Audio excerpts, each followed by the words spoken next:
So today we're going to be talking about what concentration and focus is. Now, what is that? Effective concentration is attending to the right things at the right time and in an appropriate way. Now, unless concentration is mastered, the performer knows what to attend to, and the performance tends to suffer. The major component of concentration is the ability to selectively attend to appropriate cues, such as internal stimuli, at the same time being able to block out irrelevant and distracting external and internal distractors. Concentration is at its best when one is completely immersed in the here and now. When our focus drifts either to past or future is when performance can suffer. Optimal concentration also requires keeping focus over a period of time, as well as the ability to shift attention to demands as performance changes. Concentration suffers, as I said, when an individual leaves the here and now, focuses on the past or future, things that are not in their control, and they attend to irrelevant cues and have divided attention and focus. Now, there are different kinds of attention and focus. There's the width of our concentration, which can either be broad or narrow, and the direction of our attention and concentration, which can either be internal or external. Now, broad attention with sports like basketball and baseball require attention of a lot of different things around us. However, sports like precision riflery require more narrow focus. Now, internal focus, like muscle control as well as emotional maintenance, is needed, but external, like the spin of the baseball as you're at bat, is also another kind of focus. How are ways that we can control our concentration and focus? Now, there's a couple things. One is focus training.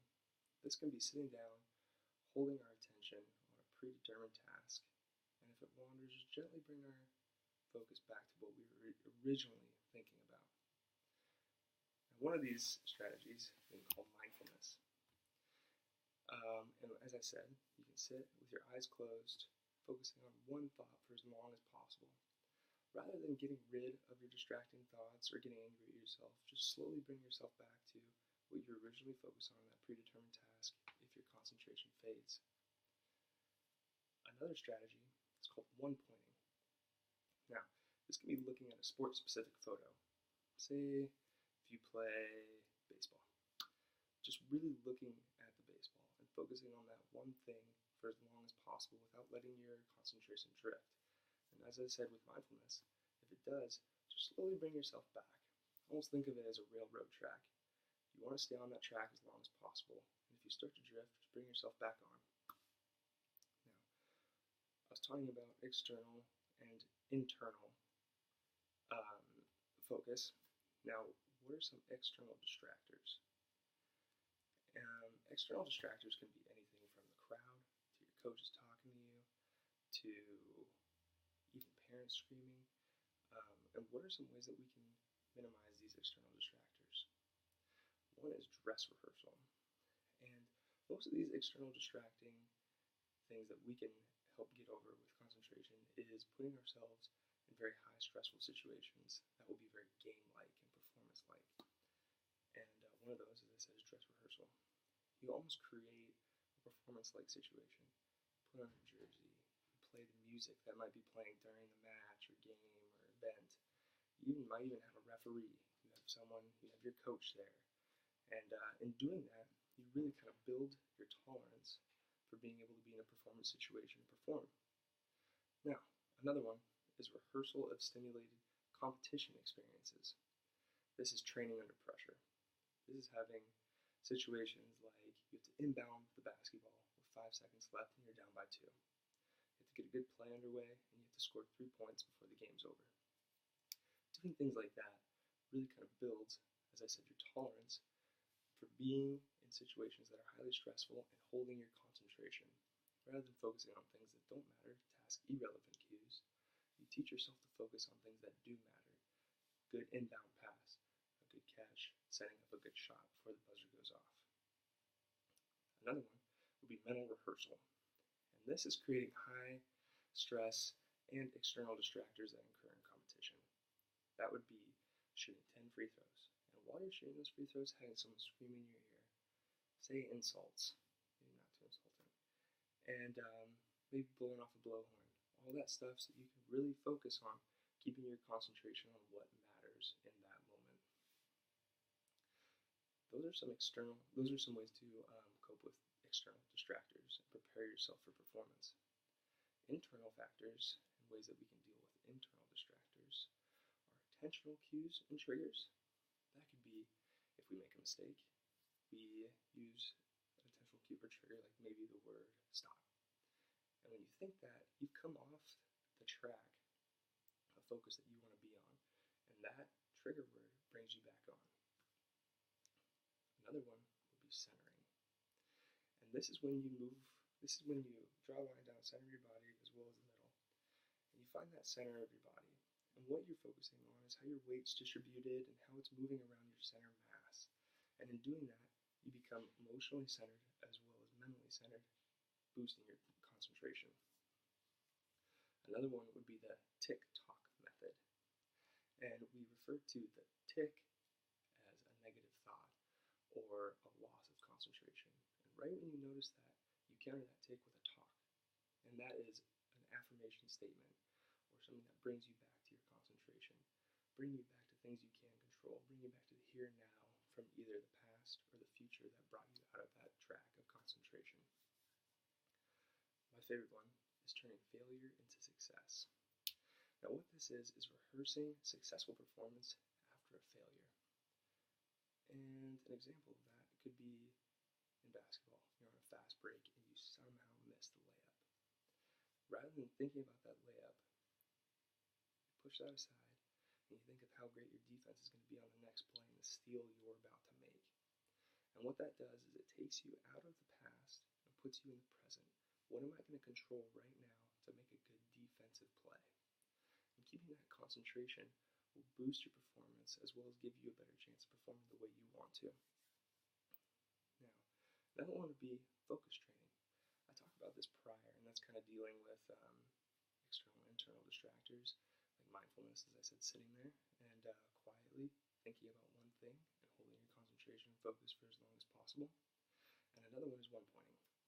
As I mentioned, looking at a sport-specific photo like a baseball and really focusing on that for as long as possible. Another one would be pre-performance as well as performance protocols. Now, this kind of goes hand in hand with things like imagery and self-talk. And what this will do is, before performing, you can use mindfulness or even one pointing in the arena that you're going to be playing in. Say you arrive in a new arena, go sit down in one of the chairs and really just kind of focus on one thing. You can close your eyes and do it. You can pick one thing out in the crowd. You can find one little star on the American flag, anything like that, and just see how long you can hold your concentration. Getting your focus to a high level before competition is vital. And as I said, there's also performance protocols. And anything which I used as internal factors and ways to kind of get over those internal distractors can be used while you're performing. A good one, as I mentioned, is turning failure into success. Really kind of taking your focus off a past failure and putting it on the present and what you can do in that moment to make your next bit of performance or next action better. And all this is doing is really putting your focus on task-relevant cues. As I mentioned prior, the here and now is where the task-relevant cues are. It's not in the past, because you really can't control that anymore. And it's not in the future, because you don't have too much control over that either. But you do have control over what you're doing right now. So, what I'd like to do is do a little activity. I would like you to find a calm, quiet place, sit up straight, hands on your knees, and close your eyes. I don't know what sport you play, but I want you to think about something small and specific to that sport. An example would be if you're a golfer. Rather than focusing on the ball, I want you to focus on one individual dimple on that ball. And say you're a basketball player. I want you to focus on that one little piece, 1 inch of the rim, and what that inch of the rim looks like from the free throw line. close your eyes and hold that thought in your mind for as long as you can. Now, if your attention drifts, if you come off the track of concentration and focus that you need to be on, what you're thinking about, just bring yourself back slowly. Gently bring your concentration back. Bring your focus back to where it needs to be.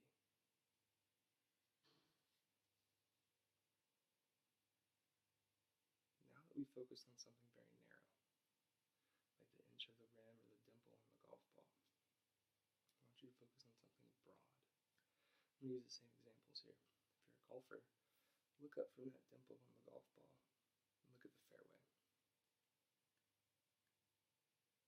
What does it look like?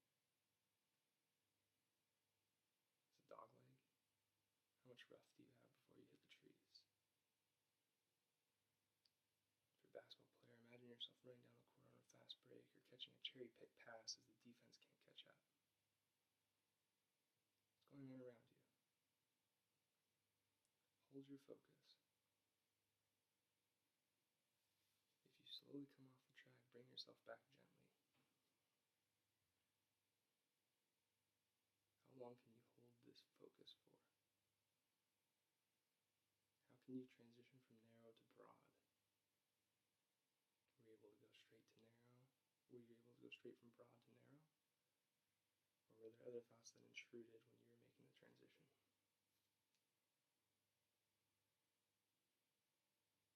Good. Now, on some questions here for you to just think about. How vivid were your images? How hard were you able to concentrate on the dimple on the ball? Did you maybe notice the little piece of dirt that was still left over it from the hole before? When you took a broad vision, where was the hole? Where was the hole past the fairway? Was the wind blowing 5 miles per hour from left to right? Were you about to adjust your shot? How long were you able to hold your focus for before it drifted? And when you lost that focus, how quickly were you able to identify that loss of concentration? After identifying it, how quickly were you able to bring it back? How long did it take you to revert back to task-relevant cues? Now, the takeaway from this activity is that our concentration and focus is completely in our control. Sometimes it may feel like situations in sports are completely out of our control. The crowd is booing. Maybe the crowd is doing something hilarious while you're shooting a free throw. We can't control those things. However, we can control the task-relevant cues and keep our concentration and focus on them. How are we breathing? What are we focused on?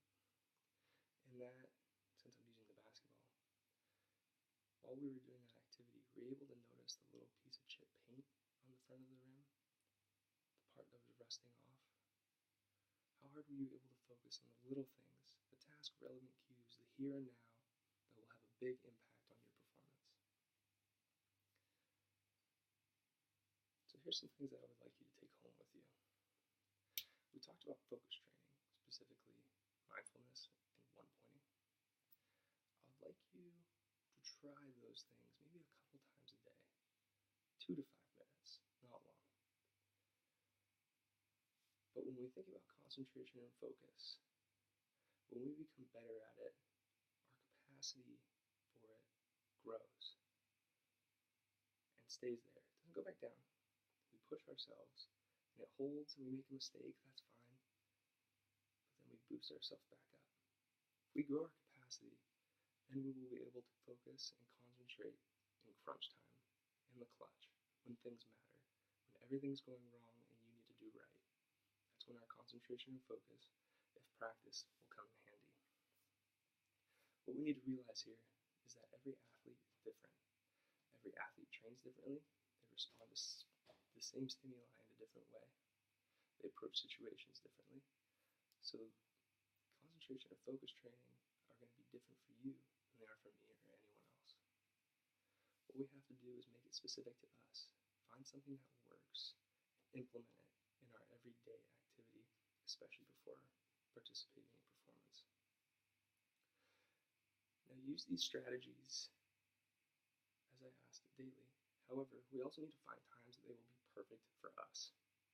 Some people will want to use it prior to practice. Some people will only want to use it right before performance. However, you have to find when it works for you.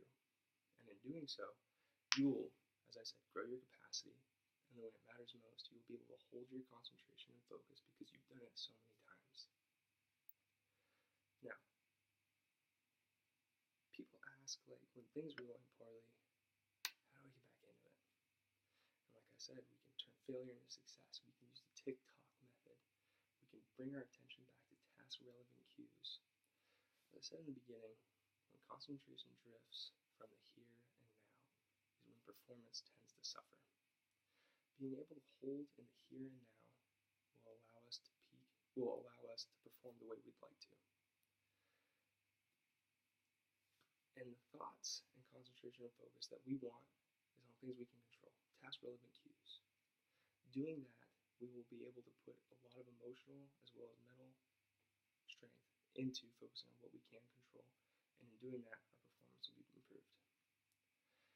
You can no longer control the tee off that you just missed and put in the rough.